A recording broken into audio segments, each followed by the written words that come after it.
Terima kasih udah nonton video ini dan terima kasih juga udah subscribe dan support channel gue. Nah, gue mau ngasih tauin ke kalian kalau gue ngebuka YouTube membership, ada satu penawaran yaitu Dunnerbox A1. Jadi basically lo akan mendapatkan video eksklusif tentang pembelajaran bahasa Jerman A1. Dan juga lo akan menjadi yang pertama buat nonton video gue sebelum rilis ke publik. Kalau lo tertarik, silahkan pergi ke home dan klik join. Urusin. Iya, gue ngajak main doang sih. Iya. Tapi lumayan. Enak dia. Udah gede. Iya udah gede. Iya, gede main dia jadinya. Tapi kalau au pair cowok kayaknya nggak disuruh handle bayi deh. Nggak mungkin. Nggak mungkin. Jarang. Biasanya Dia tuh nyari cowok juga karena biar dia aktivitas di luar kayaknya. Oke, kita mulai ya. Yep. 1, 2, 3, los geht. Mau kabur aja dulu ke Jerman tanpa persiapan? Jangan. Sini gue kasih tahu caranya biar bisa punya karir bagus di Jerman. Sebelum berangkat, lo harus paham bahasa Jerman. Nah, di Verba Jerman Edu, lo bisa belajar dari 0 sampai siap interview Ausbildung. Dan yang paling penting, proses Ausbildung harus legal dan aman. Of course, Verba bisa bantu kalian Ausbildung ke Jerman tanpa ribet dan tentunya aman.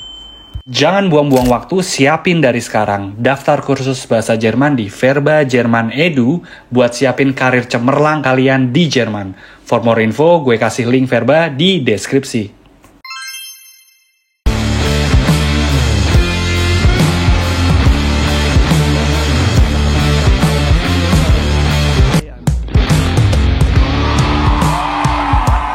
Oke, halo semuanya. Kembali lagi bersama gue, Damario Sujono, di channel Damario Sujono. Oke, herzlich willkommen zu meinem Kanal. Oke, setiap video gimmick kita beda-beda deh. Oke, herzlich willkommen zu meinem Kanal. Nama gue Damario Sujono. Di video ini, gue nggak sendirian, gue bersama Reina. Nah, ya, jadi kita akan ngebahas seputar wawancara Ausbildung nih, karena Rena sekarang sedang menjalani Ausbildung di Ausbildung Pflegefachfrau. Gitu. Nah, mungkin buat teman-teman yang nggak tahu nih, gue ngejelasin seakan-akan teman-teman di sini udah tahu Rena. Bisa tolong dijelasin lagi nggak, kayak Ren? Kamu namanya siapa? Asal dari mana? Terus kesibukannya apa sekarang? Oke, halo semuanya. Nama aku Reina. Aku asal dari Serang, Banten. Sekarang sedang menjalani Ausbildung sebagai Pflegefachfrau. Pflegefachfrau. Nah, jadi di video ini spesifik gue akan ngebahas dan yang pasti bermanfaat itu tentang wawancara Ausbildung nih. Karena Reina dia udah punya pengalamannya apply di berbagai macam stelle atau tempat dan juga wawancara di berbagai macam tempat nih. Nah, tujuan dari video ini itu basically supaya kalian punya gambaran ketika nanti kalian wawancara Ausbildung, kira-kira pertanyaan-pertanyaan apa sih yang bakal muncul pada saat kalian apply masuk ke Ausbildung. Entah itu mungkin spesifik jurusan mungkin punya pertanyaan yang beda-beda kan. Tapi mungkin kita coba dari kasusnya Rena sendiri deh yang Pflegefachfrau. Karena aku yakin juga teman-teman di sini banyak yang mau ambil Pflegefachfrau nih.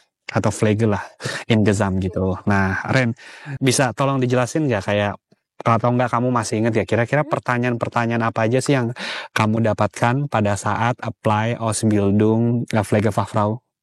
Jadi pas aku daftar kan, pas aku bewerbung tuh aku masukin motivational schreiben, CV, terus anerkan ijazah. Oke. Nah, 3 anerkan ijazah apa? SMA. Oh, SMA. Oke. Jadi IPA apa IPS? IPA. Oke. Terus udah gitu, aku print juga, aku bawa juga, aku datang nih ke firmaku, ke Betripnya aku datang, terus aku udah ngeprint juga sendiri. Ternyata chef yang mau wawancarain aku atau chefin aku atau bosnya udah ngeprint juga. Nah, dari situ dia juga udah ngeliat-liat dong berarti semuanya. Jadi sebenarnya basically buat wawancara itu mereka nanyain apa yang aku tulis di motivational schreiben itu, kayak tentang pengalaman aku, tentang CV aku. Jadi misalnya pertama dia lihat CV aku dulu. Dia lihat CV aku, terus dia kayak kayak nanya profil aku, namanya siapa, dari mana, dulu ngapain sini di Jerman gimana, dan lain-lain.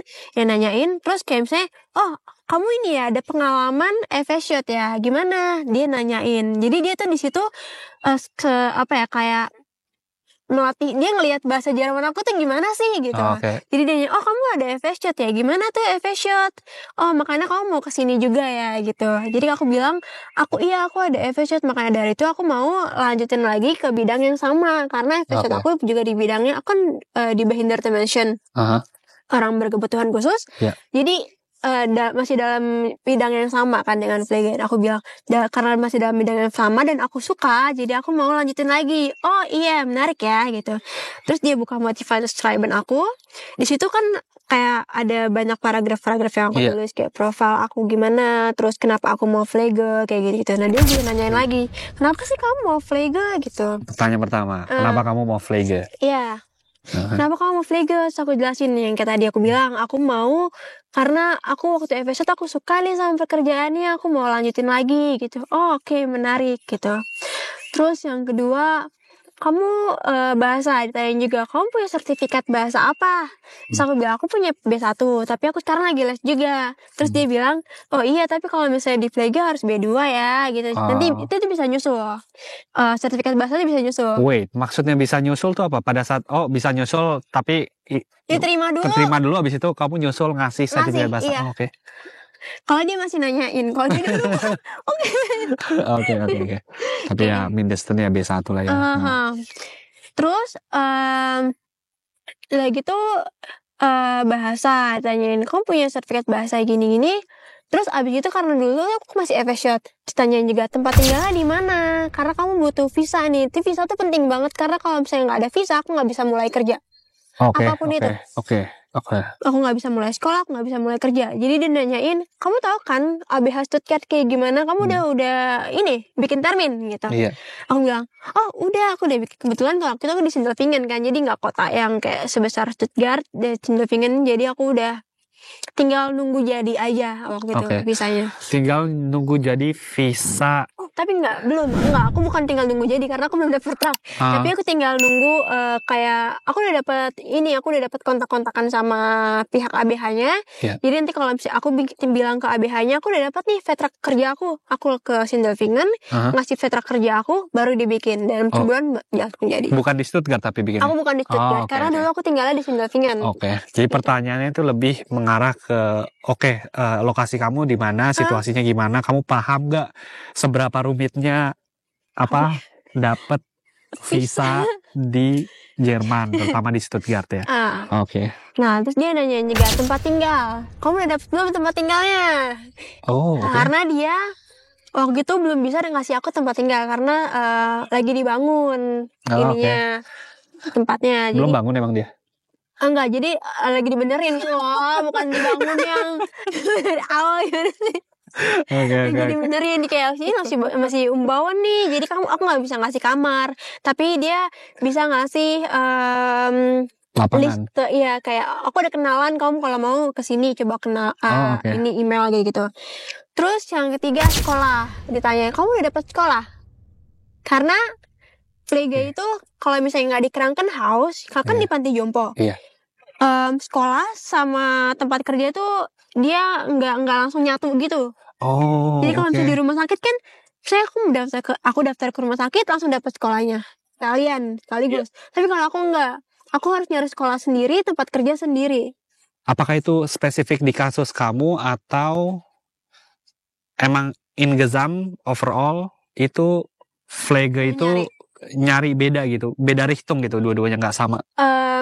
Kalau kayaknya di kasus aku deh beberapa ada yang udah kerja sama, beberapa ada yang udah kerja sama, jadi kayak sekolahnya nanti di sini ya. Tapi beberapa ada yang ngasih pilihan, waktu itu aku dikasih 5 pilihan sekolah. Tapi dikasih listenya ya? Iya. Kamu bisa pilih mau sekolah di mana. Tapi terus dia ngasih saran sekolah di sini dan di sini aja karena ini udah ada yang kerja sama kita juga gitu.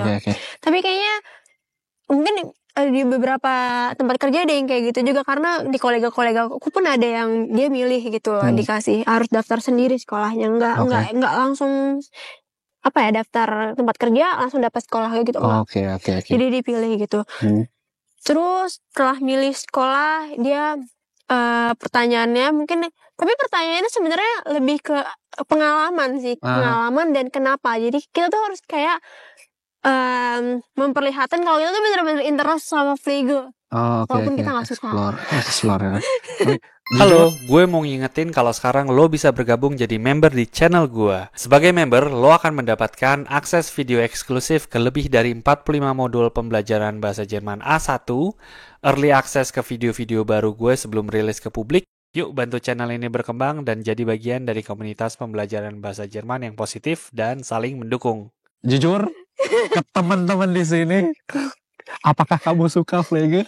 Itu ada plus minusnya sih bang. Aku suka, aku suka belajarnya, tapi nggak suka kerjanya karena kadang tuh suka overwork gitu loh. Kadang kayak tujuh atau beberapa, mungkin ada beberapa teman-teman mungkin ada yang sampai bilang kayak, iya nih gue harus 10 hari kerja on a pause. Terus kayak wait, 10 hari on a pause? Iya. Jadi dan gak enaknya lagi kayak misalnya hari ini malam besoknya pagi, itu kan tidurnya gimana? Iya. Tapi itu dihitung lembur gak? Enggak ada lembur bang. Itu gak enaknya itu jam kerjanya. Oke. Makanya nih sampai Sama ingusan nih, nggak cuma kamu, aku juga ingusan nih. Oke. Iya. Oh iya, lebih nggak ada pertanyaan, maksudnya pertanyaan spesifik kayak, maksudnya lebih ke technical question ada nggak? Technical frage gitu ada nggak? Kayak kamu tahu nggak sih kalau aku ditanyain kayak kamu udah pernah gitu mandiin orang tua atau kayak gitu. Terus aku bilang aku belum pernah, tapi bersedia untuk belajar gitu kan. Jadi aku belajar. Aku karena aku waktu itu ditanyain juga, bener, aku ditanyain kamu udah pernah mandiin orang yang nggak bisa ngapa-ngapain gitu. So aku bilang aku belum pernah karena waktu aku FSC aku erfarennya cuma mandiin orang yang dia fit, properly fit tapi physically rusak, nggak bisa gitu. Jadi dia nggak tahu harus kayak ngapain. Jadi aku maksudnya mentalnya ya? Iya. Jadi ya aku bilang, aku jujur bilang kayak gitu. Terus udah nggak apa-apa, nanti kan belajar gitu. Iya. Dan mungkin beda kali ya kalau misalnya di Krankenhaus tuh lebih ke, karena kan kalau misalnya di rumah sakit tuh kayak suntik lah, vital parameter kayak blood kayak gitu-gitu kan lebih harus ada medisinnya banget. Sedangkan aku di panti jompo tuh lebih ke coverless gitu loh. Jadi kita tuh lebih ke flegein si orang tua ini tuh bersih. Jadi kayak terus dia kayak nanyain juga, kamu jijian nggak? Karena kan jijiannya karena kan kita ngebersihin kotoran kayak gitu-gitu. Kamu jijian nggak? So aku ya jujur aku ya kalau awal-awal mungkin iya, siapa yang enggak gitu. Tapi lama-lama ya kebiasaan, jadi ya fine aja gitu. Itu udah bagian dari kerjaan aku. Iya.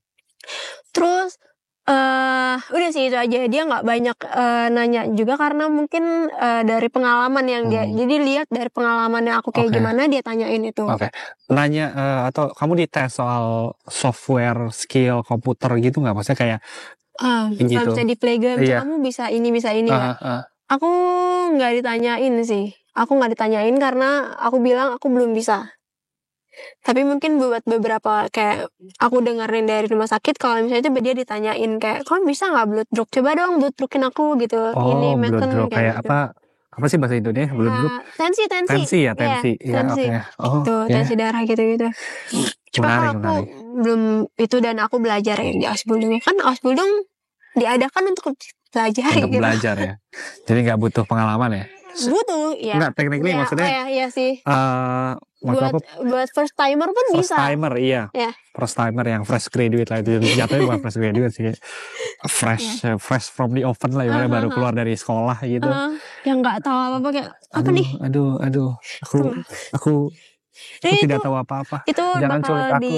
Tapi mungkin itu masuk ke probation kali ya nanti. Probation ya. Sip. Oke, nah mungkin pertanyaan terakhir nih, kayak apa sih tips trik nih supaya sukses dalam wawancara, terutama wawancara Ausbildung als Pflegefachfrau? Yang pertama mungkin siapin mental. Nervous nggak apa-apa, tapi siapin mental. Kayak dan bahasa. Karena mungkin kalau misalnya orang lihat kayak tergopoh-gopoh apa ya, terbata-bata ngomongnya, kan lagi Flege ya, dan bahasanya kebanyakan medisin. Nggak bisa dong, jadi bahasanya harus dimantepin. Pertama bahasa, kedua kesiapan mental. Terus yang ketiga show interest gitu loh. Jangan kayak yang penting datang gitu. Tapi kalau nggak ada interestnya ya orang juga malas nggak sih kayak. Bener. Chefin aku tuh sampai kayak oh iya gitu. Jadi dia tuh sampai kayak nanya-nanyain gitu. Karena aku kayak oh iya aku dulu gini loh. Aku seneng nyertain pengalaman aku gitu. Iya. Itu. Show interest itu penting sih. Gitu aja sih. Dan penampilan juga penting Iya ya. betul penampilan juga yang rapi, ya begajulan. Begajulan ya. Satu hal juga nih yang aku penasaran nih. Orang berhijab tuh bisa nggak sih pakai ikut flag Fafrau? Jawabannya bisa atau nggak bisa. Tapi ada tapinya. Jadi beberapa tempat ada yang mementingkan higienis. Jadi nggak boleh pakai baju panjang.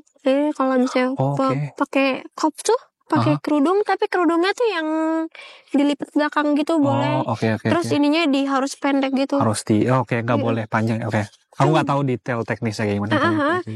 Itu ada yang kayak gitu, tapi beberapa ada yang memperbolehkan. Bolehkan ya? Ya biasanya itu yang emang chefinnya muslim atau yang kayak gitu dia memperbolehkan. Tapi beberapa kayak misalnya aku kan evangelis ya, jadi dia lebih ke. Evangelis itu apa? Evangelis tuh agama kan, jadi kayak aku tuh evangelis Haim Tifung tuh jadi kayak triggernya. Nah aku di evangelis jadi dia lebih ke higienisnya, terus kayak pakai hijab tuh ya bagus lah kalau pakai hijab, cuman jangan yang merepotkan diri sendiri untuk kalau misalnya lagi mandiin orang kan kalau pakai hijab karena mungkin beberapa ada yang ribet kan, mungkin harus diikat ke belakang. Kan bagus sih sebenarnya pakai hijab tuh jadi rambutnya nggak berantakan lagi kan, cuman jangan merepotkan diri sendiri dan jadi orang lihat kamu ribet banget sih gitu, jangan. Iya benar. Oke. Iya karena itu juga penting ya buat supaya nggak ngeribetin pasiennya juga ya. Berarti orang pakai cadar nggak bisa dong? Itu menurut aku nggak bisa sih. Itu sulit banget. Mungkin bisa dicoba di Ausbildung yang lain sih. Itu susah banget sih kalau menurut aku. Sulit sih. Bukan nggak mungkin, tapi sulit sih. Dan kita nggak punya pengalaman orang yang seperti itu ya, berarti yang bercadar. Oh bercadar nggak ada aku. Cuma berhijab ada. Banyak banget yang berhijab, banyak banget. Cuman ya kayak gitu, dirapihin aja gitu pakaiannya. Oke. Sip. Itu sih paling pertanyaannya. Ya semoga kalian bisa mendapatkan beberapa hal yang bermanfaat di video ini. Paling nggak ada gambaran lah wawancara Ausbildung tuh gimana sih? Pertanyaannya apa aja sih? Terus tips and trik sebelum kalian Ausbildung sebagai Pflegefachfrau. Sorry. Minum dulu. Iya. Oke, jadi itu aja. Again, kalau kalian suka video ini jangan lupa klik like, comment, dan subscribe video ini untuk ngebantu channel gue untuk terus berkembang. Oke, vielen Dank und auf Wiedersehen. Ciao.